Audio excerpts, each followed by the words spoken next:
MLA మరి రాజశేఖర్ రెడ్డి గెలిపే అక్రమైన గెలుపని మల్కాజ్గిరి మాజీ ఎమ్మెల్యే మైనంపల్లి హనుమంతరావును చేచేలారా మేమే ఎన్నికలో ఓడగొట్టుకొని తప్పు చేశామని మల్కాజ్గిరి మిర్జాలగూడ వెల్ఫేర్ అసోసియేషన్ చిన్మయ్ మార్గ్ బస్తీ వాసులు విచారణ వ్యక్తం చేశారు. ఎందుకు మేము ఓడగొట్టుకున్నామా అని ఆలోచిస్తున్నాం. అసలు ఈ రాజశేఖర్ రెడ్డి గెలిపే అక్రమ గెలుపు. డబ్బులు ఇచ్చి గెలిచిండు. ఆయన మాకు మంచిగా సపోర్ట్ చేస్తున్నాడు, మాకు డెవలప్మెంట్ చేస్తున్నాడు. ఆ నాయకుడు దేవుడు లాంటి నాయకుడు మా మధ్య వాళ్ళు లేడు. మేము ఎంతో బాధపడుతున్నాం. ఇవాళ ఈ అక్రమం గెలుపుతో వచ్చి అక్రమ నిర్మాణాలకు సపోర్ట్ చేయడం ఎంత మాట కరెక్టు? బ్లాక్మెయిల్ రాజకీయాలను బ్లాక్మెయిల్ ఎట్లా అంటారు మమ్మల్ని? నిజంగా తెలుసుకోండి, వాస్తవాలు తెలుసుకోమని చర్చకు మేము రెడీగా ఉన్నాం. ఇప్పుడు మేము ప్రెస్ మీట్ పెట్టినట్టు వాళ్ళు రేపు పొద్దున ప్రెస్ మీట్ పెట్టడం కాదు. మమ్మల్ని పిలవండి, మేము వస్తాం. ఇప్పుడు కూర్చుంటాం, కావాలంటే ఇక్కడే రమ్మని చెప్పండి. ఇప్పుడు ఆన్లైన్లో నెంబర్ ఉంటే కలపండి, మేము మాట్లాడతాం. ఎవరితోని? ఎమ్మెల్యే గారితో మాట్లాడానికి రెడీగా ఉన్నాము, కార్పొరేటర్తో మాట్లాడానికి రెడీగా ఉన్నాం, కార్పొరేట్ భర్తతో మాట్లాడానికి రెడీగా ఉన్నాం. ఈ అక్రమ నిర్మాణాలన్నింటినీ తొలగించాలి. హైకోర్టు న్యాయస్థానం తీర్పిచ్చింది. మొన్న 28వ తారీఖు రోజున జనవరిలో మన హైడ్రా కమిషన్ ఇక్కడికి వచ్చింది సార్. లాస్ట్ ఇయర్ వచ్చి మొత్తం పరిశీలించి వెళ్ళిండు. ఇప్పుడు జిహెచ్ఎంసీ ఐఏఎస్ అధికారి కమిషన్ ఇచ్చిండు. ఏమని? వీళ్ళ పర్మిషన్ని క్యాన్సిల్ చేస్తూ రివోక్ చేసిండు. అంటే ఒక జిహెచ్ఎంసీ అధికారి తప్పు, ఐఏఎస్ అధికారి తప్పు. మళ్ళీ మొన్న హైడ్రా కమిషనర్ వచ్చిండు, ఐపీఎస్ అధికారి. ఆయన వచ్చి మొత్తం పరిశీలించి అతను ఒకసారి పరిశీలించాలి, అతను పని చేయాలి. మళ్ళీ వాళ్ళ అఫీషియల్స్ పంపించాడు. మళ్ళీ మొత్తం 2 నుంచి 3 సార్లు మీటింగ్లు కండక్ట్ చేసిండు. వాస్తవాలు ఏంటనేది తెలుసుకున్నాడు. తెలుసుకున్న తర్వాత వాళ్ళు మార్కింగ్ చేసారు. మార్కింగ్ చేస్తే ఇక్కడ 16/126/1 అతను కోర్టుకు వెళ్ళిన స్టేటర్ అని. పాత స్టేటర్లు ఆల్రెడీ ఉన్నాయి 2022 నుంచి. దాని మీద జిహెచ్ఎంసీలో ఏం కౌంటర్ వేస్తలేదు. అవి అట్లా పెండింగ్ పెట్టేసారు. పెండింగ్ పెట్టుకొని ఇల్లు కట్టుకొని ఇల్లు అక్రమాన్ని చేసారు. అయితే ఆ మార్కింగ్ చేసిరని ఇంతకుముందు జిహెచ్ఎంసీ పోయిండు స్టేటర్. ఆ స్టేటర్ అట్లా ఉండగా మళ్ళీ స్టేటర్ పోయిండు. ఏమని? అప్పుడేమో జిహెచ్ఎంసీలో గుల్ల కొడుతున్నారు, భయభ్రాంతులకు గురి చేస్తున్నాడు. ఇప్పుడు హైడ్రా వచ్చి భయభ్రాంతులకు గురి చేస్తున్నారు. అయితే హైడ్రాకి పోతే హైడ్రాకి ఏం చేసి హైడ్రాని పార్టీ చేసిరు వాళ్ళు. పార్టీ చేస్తే హైడ్రా ఇన్వాల్వ్ అయింది. అందులో మొన్న హైడ్రా ఇన్వాల్వ్ అయితే కోర్టు ఏమి ఇచ్చింది? అవన్నీ మొత్తం పరిశీలించింది. 28వ తారీఖు జనవరి రోజు పరిశీలించి, అయ్యా ఇది తప్పు, ఒక పని చేయండి అని చెప్పి కేసు అని చెప్పి పాత స్టేలు అన్నీ తీసి కొట్టేసింది. 5 ఇళ్ళ మీద మేము కంప్లైంట్ ఇచ్చినాం, 5 ఇళ్ళ మీద.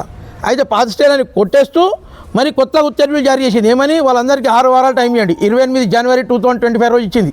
ఇచ్చి పాతవన్నీ క్యాన్సిల్ చేసి ఇప్పుడు వీళ్ళకి 6 వారాలు టైం ఇవ్వండి. వాళ్ళకి గోడంటే వినండి, ఒక్కసారి విన్నాక మీరు ఏం యాక్షన్ తీసుకోవాలో వాళ్ళని కూర్చున్నట్టు చెప్పేసి యాక్షన్ తీసుకోండి అని చెప్పి మొత్తం ఆర్డర్స్ పాస్ చేసింది. హైడ్రాకి ఆర్డర్స్ పాస్ చేసింది. ఇప్పుడు పాస్ చేసిన తర్వాత ఈయనేమంటాడు?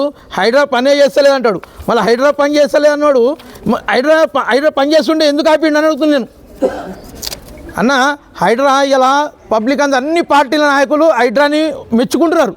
కాకపోతే కొంచెం మంది వాళ్ళ అక్రమాలు నడుస్తలేవని వాళ్ళ సొంత లబ్ధి కొరకు పార్టీల నుండి వాళ్ళని విమర్శించడం తప్పించి ఇవాళ హైడ్రా అందరికీ న్యాయం చేస్తుంది. హైడ్రా జబ్బు 3-4 రకాల జబ్బు అని అడిగింది. ఎట్లా? ఒకటేమో రోడ్ల కబ్జా, ఒకటేమో ప్రాపర్టీస్ గవర్నమెంట్ స్థలాల కబ్జా, చెరువుల కబ్జా, అంటే రకరకాల జబ్బులు అన్నట్టు. అంటే రోడ్డు ఒకటి జబ్బు, పార్క్ ల్యాండ్లో ఒకటి జబ్బు. అన్న, పార్క్ ల్యాండ్ కూడా మేము ఇడిపించినామన్న. వెనకాల 277 గజాల పార్క్ ల్యాండ్. మళ్ళీ మేము ఆ పార్క్ ల్యాండ్ ఇడిపించినప్పుడు వీళ్ళందరూ రాలేదు. ఆ పార్క్ ల్యాండ్లో కూడా 100 గజాలు మాట్లాడుకొని విషయం 141 గౌతమ్ నగర్ డివిజన్ కార్పొరేటర్ మేకల సునీత యాదవ్ తన భర్త 100 గజాలు మాట్లాడుకోండు. కాదని చెప్పండి. మేమేమో న్యాయానికి పోరాడుతుంటే మమ్మల్ని బ్లాక్మెయిల్ అని అనడం ఎంత మాట కరెక్టు? దయచేసి మాకు బహిరంగ క్షమాపణ చెప్పాలి. మాకు ఈ అక్రమ నిర్మాణాలు ఏవైతున్నాయో కోర్టు ఆర్డర్ని మేమేమి పర్సలు చేయమంటలే, మీరేం వచ్చి పర్సలు చేయకండి.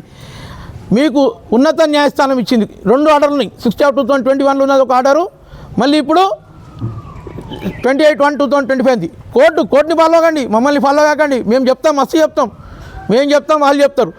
అయ్యా రాజశేఖర్ అయ్యా, మీకు ఒకటి చెప్తున్నా, రండి బహిరంగ చర్చకు రండి.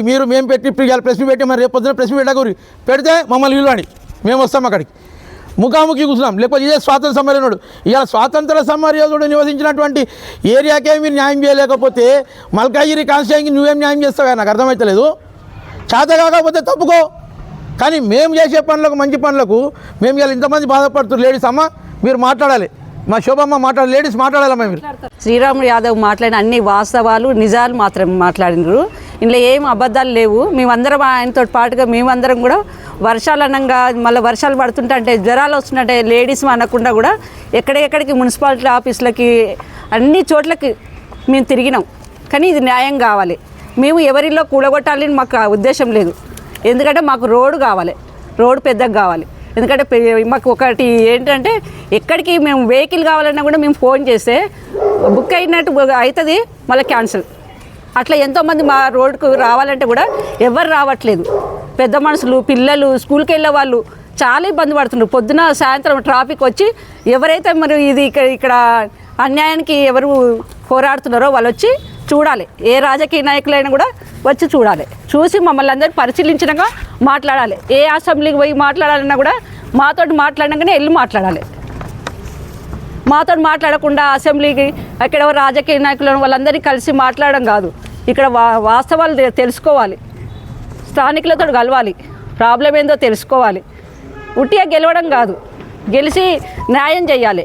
ఏమేమి ఇక్కడ ఇబ్బందులు పడుతున్నారు, మురికి నీళ్ళు అన్నీ ఇళ్ళకి వస్తున్నాయి. అందరికీ జ్వరాలు, ఫీవర్లు, డెంగ్యూ అన్నీ ఏ రోగాలు అంటే ఆ రోగాలు, ఒక రోగం కాదు ఇక్కడ వచ్చినాయి. అన్నీ వచ్చి తెలుసుకోవాలి. అన్న ఒకటేనా, అక్రమ కట్టడాల కోసం కూడా మేము అందరము నిలబడి కడుతుంటే కూడా స్లాబ్ వేస్తుంటే కూడా నిలబడి వద్దు ఇట్లా చేయకుండా ఇది తప్పు దారిలో నడుస్తున్నారు, మీరు చేయకుండా అంటే చదువుకున్న వాళ్ళు టీచర్లు ఉద్యోగాలు చేస్తున్నారు, చెప్తుంటే కూడా అర్థం ఇంత వదిలిపెట్టి కట్టుకొని అంటే కూడా ఇంత కాదు, ఎవరిని చెప్పుకుంటా చెప్పుకోపో, మేము చేసేది చేస్తామన్నారు.